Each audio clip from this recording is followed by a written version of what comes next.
राज तरंगिणी।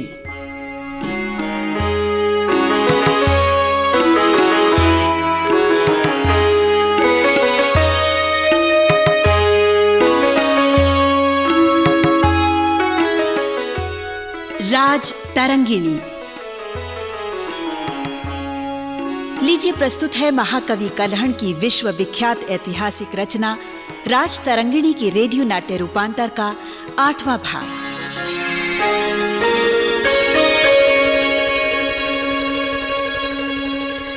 सम्राट बालादित्य के पराक्रम से शत्रु कांपते थे। उसने अपने प्रभाव से बंगाल को जीतकर कश्मीरियों के निवासार्थ कालंब्य नामक जनपद बसाया। कश्मीर में उसने मडब राज्य के अंतर्गत भेडर नाम का एक सुसमृद्ध अग्रहार ब्राह्मणों को दान दिया।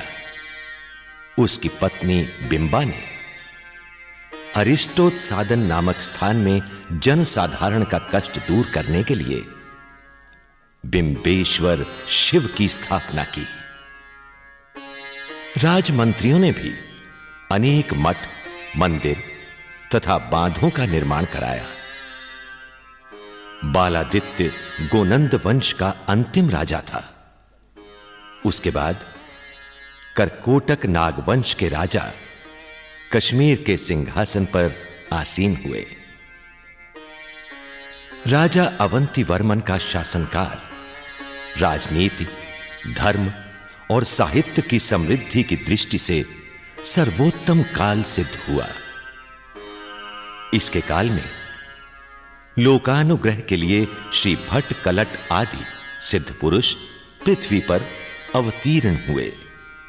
राज्य में प्राण हिंसा सर्वथा बंद करा दी गई। सम्राट अवंतीवर्मन के साम्राज्य में मुक्तगण, शिव स्वामी और ध्वन्यालोक ग्रंथ के रचयिता कवि आनंदवर्धन तथा हरि विजय ग्रंथ के निर्माता कवि राजानक, ये 4 विद्वान बहुत अधिक प्रसिद्ध हुए।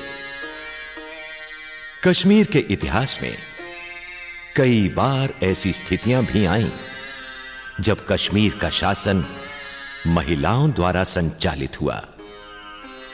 इनमें सर्वाधिक प्रसिद्ध हुई रानी दिद्दा।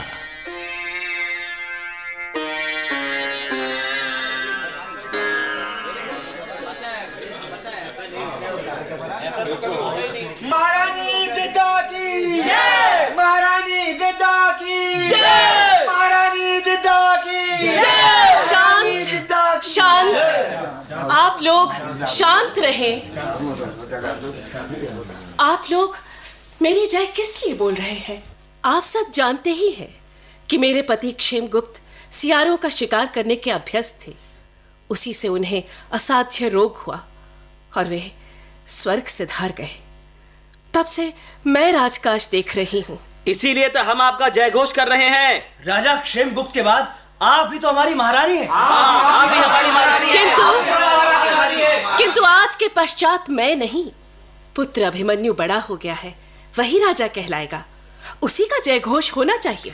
राजकुमार अभिमन्यु तो अभी अबोध है। भले ही उनका राज्याभिषेक हो गया है, फिर भी शासन की बागडोर तो आपके ही हाथ में है। हमारी महारानी तो आप ही हैं। इतना अबोध भी नहीं है। फिर राज्यसभा के सभी सदस्य भी तो उसके सहायक है। मेरा विश्वास है राज्य शासन सुचारू रूप से चलेगा। तुम लोग ये क्यों नहीं समझ पा रहे कि मेरी सौत चंद्रलेखा सती हो गई है? ऐसी दशा में मेरे जीवित रहकर राज्य करने का क्या अर्थ है? शांत शांत, आप लोग शांत रहकर अपने अपने कार्यों के निमित्त प्रयाण करें। मैं महारानी जी से कुछ आवश्यक निवेदन करना चाहूंगा। कहिए मंत्रीवर नरवाहन जी, कैसे आना हुआ? महारानी जी, आप बुरा न माने तो मैं कुछ निवेदन करना चाहता हूँ। आप निश्चिंत होकर कहिए, मैं ध्यान लगाकर आपकी बातें सुनूंगी। क्षमा करें महारानी जी, एक तो आप कानों से सुनी बातों पर बहुत विश्वास करती रही हैं, दूसरे अपनी सौत चंद्रलेखा, पति क्षेमगुप्त और श्वसुर फाल्गुन से भी द्वेष करती रही हैं। उसी के फलस्वरूप कुछ लोग आपके विरुद्ध हो गए हैं। उसके कुछ दूसरे कारण भी हो हैं। सकता है आपकी दृष्टि में कुछ दूसरे कारण हों, किंतु जहां तक मेरी बुद्धि काम करती है उसका मुख्य कारण है आपके शयन कक्ष में विभिन्न विभागों के शासनाधिकारियों का बेरोक टोक प्रवेश। मैं समझ सकती हूँ।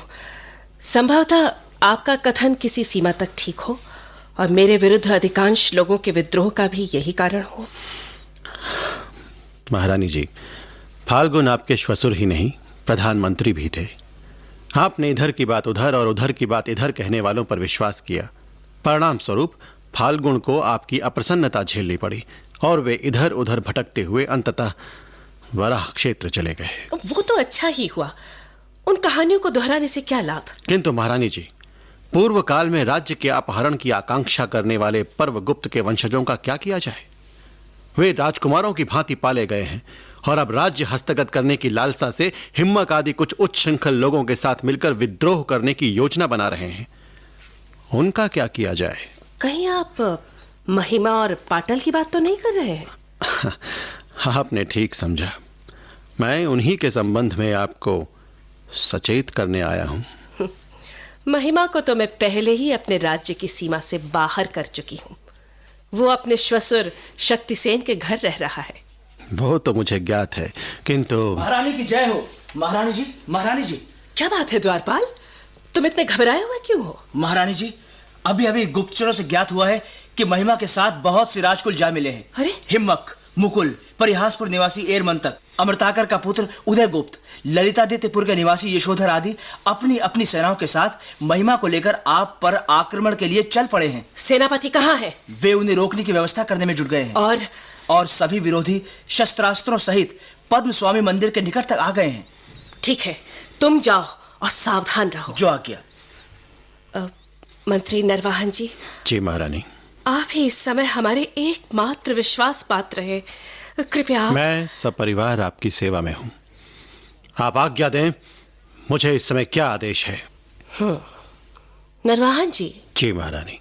आप हमारे पुत्र अभिमन्यु को सुरक्षित शूरमठ भेजने की व्यवस्था करें और ललितादित्यपुर निवासी सभी ब्राह्मणों को बहुत सा स्वर्ण उपहार में देकर हमारे पक्ष में करने का यत्न करें।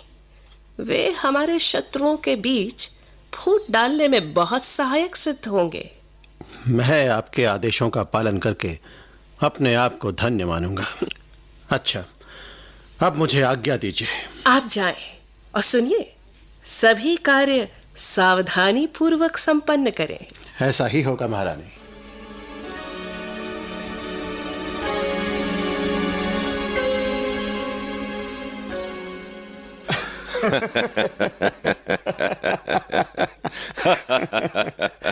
जो भी तुम चाहो कहो मित्र, किंतु मैं तो यही कहूंगा कि जो महारानी गौ के खुर डूबने भर जल में भी लांघने में असमर्थ थी, उसी दिद्दा रानी ने शत्रुओं में फूट डालकर शत्रु सागर को लांघने वाले हनुमान का काम कर दिखाया। ये तो तुम ठीक कहते हो। एक ओर जहां महारानी ने यशोधर आदि विरोधियों को उच्च पदवियां प्रदान करके उनका मान बढ़ाया, वहीं दूसरी ओर तंत्र प्रयोग द्वारा महिमा आदि को भी मरवा डाला। किंतु यशोधर आदि तो बड़े कृतज्ञ निकले। उन्होंने रानी के विरुद्ध अनेक प्रकार के षड्यंत्र रचने में कोई संकोच नहीं किया। मित्र, तुम ये क्यों भूलते हो कि महारानी दिद्दा भी कम कूटनीतिज्ञ नहीं है। उन्होंने षड्यंत्रकारियों की चालें विफल कर दी और यशोधर, शुभधर, मुकुल आदि को सपरिवार बंदी बनवाकर कारागार में डाल दिया। परिहासपुर निवासी एरमंतक के गले में पत्थर बांधकर उसको वितस्ता नदी में डुबो दिया गया। सो तो है। आप मित्र, आज तो राजसभा जुड़ने वाली है। हाँ। आओ चलें, चलकर देखें क्या कुछ नवीन घोषणाएं होने वाली हैं। हाँ, आओ, हाँ।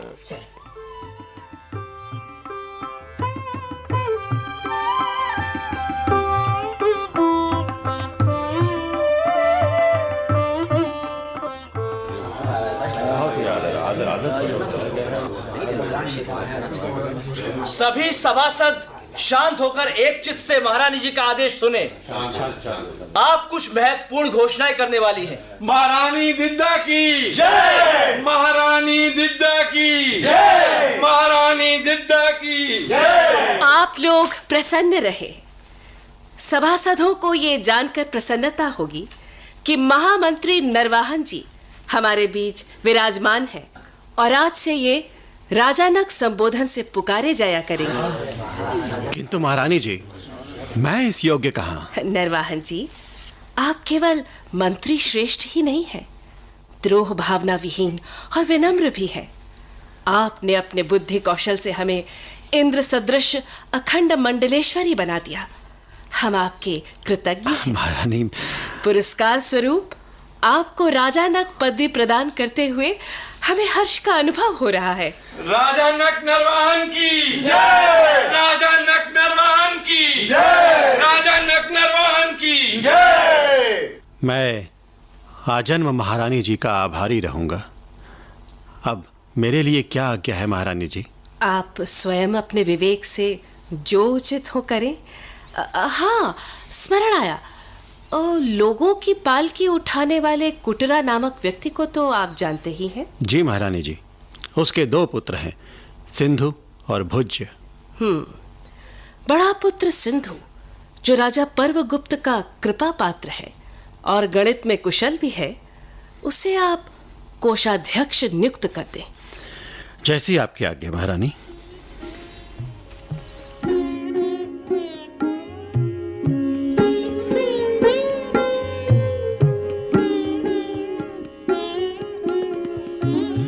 महारानी जी ने नरवाहन को केवल राजानक की पदवी ही नहीं प्रदान की है, अपार प्रेम भी उड़ेल दिया है नरवाहन पर। सो तो होना ही था।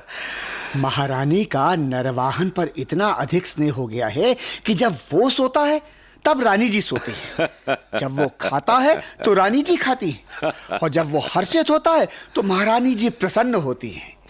जब वो दुखी होता है तो रानी जी भी विषादग्रस्त हो जाती है। इतना ही नहीं, उसके स्वास्थ्य का समाचार सुने बिना, उससे परामर्श लिए बिना, अपनी मनचाही वस्तु उसे दिए बिना महारानी जी को चैन ही नहीं मिलता। ये तो हुआ, परंतु मित्र, कोषाध्यक्ष सिंधु की कहानी इससे भी निराली है। राज्य की आय में वृद्धि करने के लिए उसने अनेक नई नई युक्तियां निकाली हैं और सिंधुगंज नाम का एक नया विभाग भी खोल दिया है। रानी को प्रसन्न करने की आड़ में वो कुछ और ही रचना रच रहा है। कौन सी रचना, तनिक सुनो तो। मित्र, महारानी जी कान की कच्ची तो है ही, अपने विवेक से भी कम ही काम लेते हैं। अरे हुआ क्या, बताओ तो सही। एक दिन अवसर देखकर सिंधु ने परतंत्र बुद्धि वाली रानी दिद्दा से कहा, आप बहुत भोली हैं रानी जी, बुरा न माने तो एक बात कहूं। मुख्यमंत्री नरवाहन ने आपके भोलेपन का लाभ उठाकर समस्त शासन अपनी मुट्ठी में कर लिया है। रानी को उसकी बात पर विश्वास हो गया? विश्वास ही नहीं हुआ, उसका परीक्षण करने के लिए महारानी दिद्दा ने अवसर की प्रतीक्षा की। संयोग तो देखो, तभी नरवाहन ने प्रेम पूर्वक रानी जी को अपने घर भोजन पर आने का निमंत्रण दिया। फिर तो दोनों के बीच स्नेह और भी प्रगाढ़ हो गया होगा ना। सिंधु ने ऐसा नहीं होने दिया। जैसे ही उसे पता चला कि महारानी जी सेवक सेविकाओं सहित नरवाहन के घर भोज पर जा रही हैं, वो तुरंत उनके समीप गया और रानी से कहा, आप वहां जाने का विचार ना करें। यदि वहां जाएंगी तो नरवाहन आपको सेवक सेविकाओं सहित बंदी बना लेगा। भोज का तो ठकोसला मात्र है। रानी तो बड़ी दुविधा में पड़ गई होगी। दुविधाग्रस्त रानी ने सिंधु से परामर्श किया कि क्या उपाय किया जाए जिससे भोज पर न जाने से नरवाहन को संदेह भी ना हो और वो निराश भी ना हो। तो सिंधु ने क्या उपाय बताया? सिंधु के सुझाव के अनुसार महारानी ने नरवाहन के पास संदेश भिजवा दिया कि मार्ग में ही मुझे धर्म हुआ है, अतः मैं भोज पर आने में असमर्थ हूं। फिर किसी अवसर पर देखा जाएगा। तुम्हें ये सब कहां से पता चल जाता है? लगता है तुम भी महारानी दिद्दा के विरोधियों से मिले हुए हो। हाँ? तुम्हारी हंसी बहुत कुछ बता रही है। अस्तु नरवाहन तो बहुत दुखी हुआ होगा। दुखी होना तो स्वाभाविक ही था मित्र। उसने सोचा मैं रानी का इतना परम भक्त हूं और वो मेरे साथ ऐसा शुष्क व्यवहार रखती हैं। नरवाहन को रानी के प्रति विरक्ति हो गई। धीरे धीरे प्रेम और भक्ति का लोप होता चला जा रहा है और इसका लाभ उठा रहे हैं महारानी के विरुद्ध विद्रोह करने वाले षड्यंत्रकारी। किंतु मित्र, तुम ये बात इतने विश्वास के साथ कैसे कह सकते हो? तुम्हें भी शीघ्र ही विश्वास हो जाएगा। हैं? राजनीति ऐसी ही विषमताओं से घिरी होती है मित्र। आओ चले। चलो।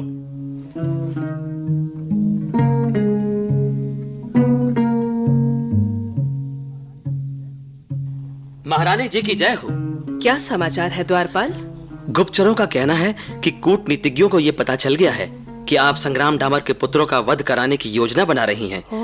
फलतः वे अपने उत्तर घोष गांव को चले गए हैं और राज्य पर आक्रमण करने के लिए 17 द्वाराधिपति कैंपक आदि को उन्होंने मार डाला है। तो तुम शीघ्र जाओ और गुप्तचरों से कहो कि व्यर्थ समय नष्ट न कर संग्राम पुत्रों के सामने हमारे साथ संधि का प्रस्ताव रखें। जो आ गया। कैसी विषम परिस्थितियों में फंस गई हूं मैं। राजा नक नरवाहन से तो किसी प्रकार की सहायता की आशा ही नहीं रही। महारानी जी। क्या हुआ द्वारपाल? अचानक इतने घबराए हुए क्यों हो? अभी अभी समाचार मिला है कि अपने अपमान से पीड़ित राजा नक नरवाहन ने आत्महत्या कर प्राणों का परित्याग कर दिया। क्या? ओह, जिसका मुझे भय था वही हुआ। दुर्दैव मुझे और भी न जाने क्या क्या दिखाएगा। मेरे परम प्रिय पुत्र अभिमन्यु का स्वास्थ्य भी दिन पर दिन बिगड़ता जा रहा है। राजवैद्य का कहना है कि उसे कोई मानसिक पीड़ा है जिसके कारण वो राज यक्षमा रोग से पीड़ित है। ओह, क्या क्या मानसिक पीड़ा हो सकती है उसे? हाँ, मेरे क्रूर कर्मों का ही ये फल होगा। और क्या?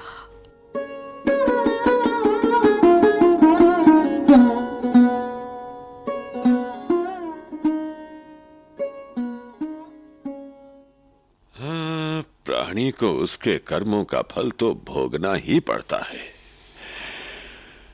महारानी दिद्दा ने जो कुकर्म किए उसका फल उसे भोगना ही पड़ा। उसके परम प्रिय पुत्र अभिमन्यु का क्षय रोग में तड़प तड़प कर देहांत हो गया। विश्वस्त महामंत्री भी स्वर्ग से धार गया और हृदय के टुकड़े पुत्र का भी अंत हो गया। हाँ मित्र, परंतु अब भी यदि महारानी सन्मार्ग पर आ जाएं तो भविष्य के लिए कुछ आशा की किरण छोड़कर जा सकती हैं। हाँ, ठीक कहते हो तुम। महारानी ने अभिमन्यु के पुत्र नंदगुप्त को राज सिंहासन पर आसीन कर दिया है। नंदगुप्त अभी अल्प वयस्क है, किंतु महारानी जी उसकी कल्याण कामना के हेतु कुछ पुण्य कार्य करने लगी हैं। राज कार्य तो राज कर्मचारी देख रहे हैं। महारानी जी बहुत से आर्थिक कार्यों और जनहित के कर्मों में तल्लीन हैं। उधर महारानी जी का स्वभाव शांत और शीतल हो गया है। जिस दिन से वे धार्मिक कर्मों में प्रवृत्त हुई हैं, उसी दिन से कुमार्गों से प्राप्त संपदा भी पवित्र हो चली है। नगर का अधिपति और सिंधु का भ्राता युष्य, जो स्वयं बड़ा सदाचारी है, दिद्दा रानी को धार्मिक कर्मों के लिए सदैव प्रोत्साहित करता रहता है। रानी के हृदय में प्रजा के प्रति प्रेम जागृत हुआ है। फलतः प्रजा भी रानी से स्नेह करने लगी है। प्रजा के अनुरोध करने पर महारानी जी ने अपने दिवंगत पुत्र की पुण्य वृद्धि के निमित्त अभिमन्यु स्वामी का मंदिर भी बनवा दिया है। मित्र, अब तो नित्य ही एक नए नवीन धार्मिक कार्य के लिए अथवा उत्तमोत्तम स्मारकों के लिए आदेश देती रहती हैं। आज की सभा में भी कुछ नई घोषणाएं होने वाली हैं। चलो हम भी चलकर सुने देखें। हैं? पुण्य कर्मों की घोषणाओं के सुनने से भी पुण्यों का अर्जन होता है ना? आओ चले। हाँ, आओ।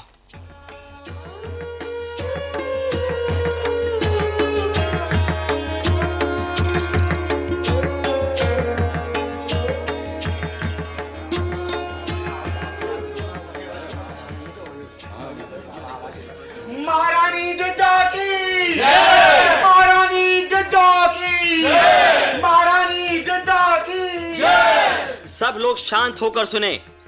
महारानी जी कुछ महत्वपूर्ण घोषणाएं करने जा रही हैं। आप लोग शांत होकर सुने। शांत हो जाइए। आप लोगों की इच्छा अनुसार अभिमन्यु स्वामी का मंदिर बनकर तैयार हो गया।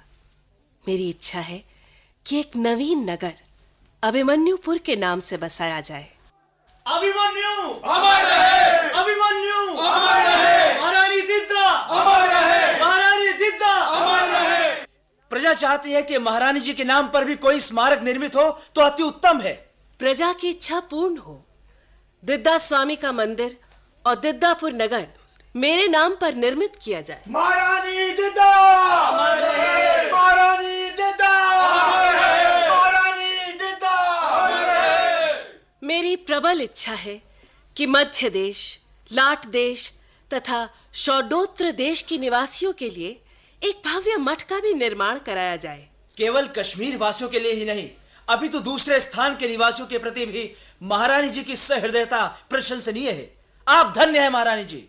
ये सब आप लोगों के सहयोग का परिणाम है। अच्छा, अब सभा विसर्जित की जाती है।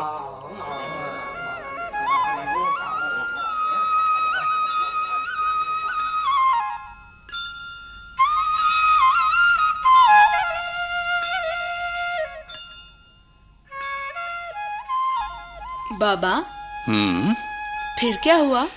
बेटा, कालक्रम से महारानी दिद्दा की प्रकृति और स्वभाव बदलता गया। प्रजा के हित में अनेक पग तो उठाए ही और भी अनेक शुभ कार्य किए। अपने पति की पुण्य वृद्धि के लिए कंकणपुर नगर बसाया। श्वेत वर्ण के प्रस्तरों से निर्मित एक मंदिर दिद्दा स्वामी उन्हीं की देन है। वो मंदिर तो मैंने भी देखा है।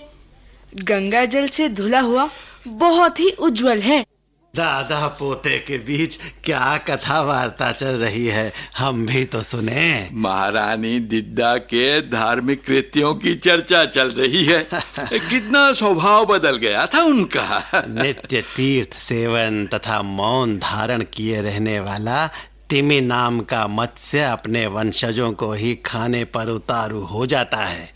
नित्य ध्यान मग्न रहने वाला बगुला भी मछलियों को खाने से नहीं चूकता। मैं तुम्हारी बात का अर्थ नहीं समझा।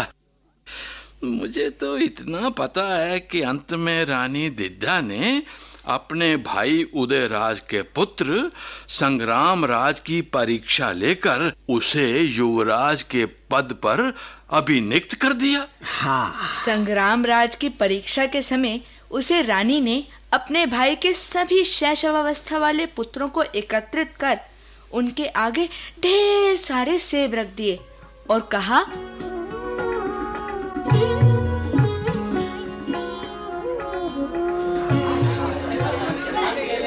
बच्चों, बच्चों इधर आओ, इधर आओ बच्चों, इधर आओ। यहाँ, हाँ, यहाँ देखो, तुम्हारे सामने ढेर सारे सेब रखे हैं। मैं देखना चाहती हूँ कि तुम में से कौन ऐसा बलशाली है जो सबसे अधिक सेब अपनी झोली में भर सके। अरे लड़ो नहीं। अरे बस शांत हो जाओ, शांत हो जाओ, शांत हो जाओ, शांत हो जाओ। ओहो, शांत हो जाओ। अरे तुम लोग तो सभी घायल हो गए। तुम फल एकत्र कर रहे थे या परस्पर लड़ रहे थे? और ये क्या हुआ? संग्राम सिंह के हाथों में सबसे अधिक फल है और तुम में से किसी के पास नहीं। और संग्राम सिंह को कोई चोट भी नहीं आई। अच्छा, कोई बात नहीं। देखो, तुम लोग जाओ और आराम करो। हाँ, मैं देखती हूँ संग्राम सिंह को।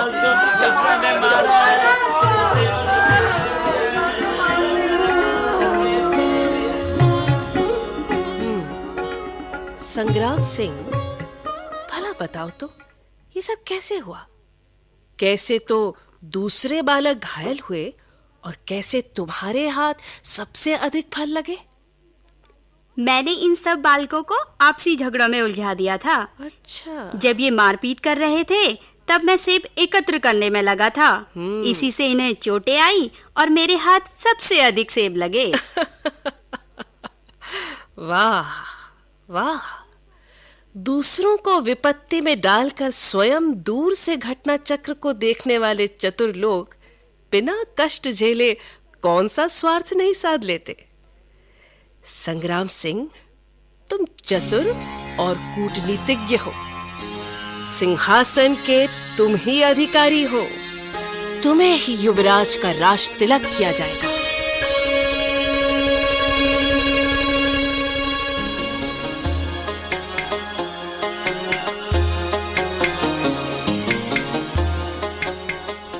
राज तरंगिणी। अभी आप महाकवि कलहण की महान कृति राज तरंगिणी पर आधारित धारावाहिक नाट्य रूपांतर का 8वां भाग सुन रहे थे। रूपांतरकार और निर्देशक थे विश्व प्रकाश दीक्षित बटु, प्रस्तुतकर्ता मधु अत्री, संगीतकार Ras Bihari Dutta, recording engineer KN Joshi और प्रबंध संचालन अशोक मलकानी। भाग लेने वाले कलाकार थे अश्विनी वालिया, केदारनाथ, योगेंद्र टिक्कू, मनोज भटनागर, प्रवीण शर्मा, समीर ठुकराल, श्याम अरोड़ा, SK शर्मा, सुनीता रावत, अशोक मलकानी और हेमा सिंह।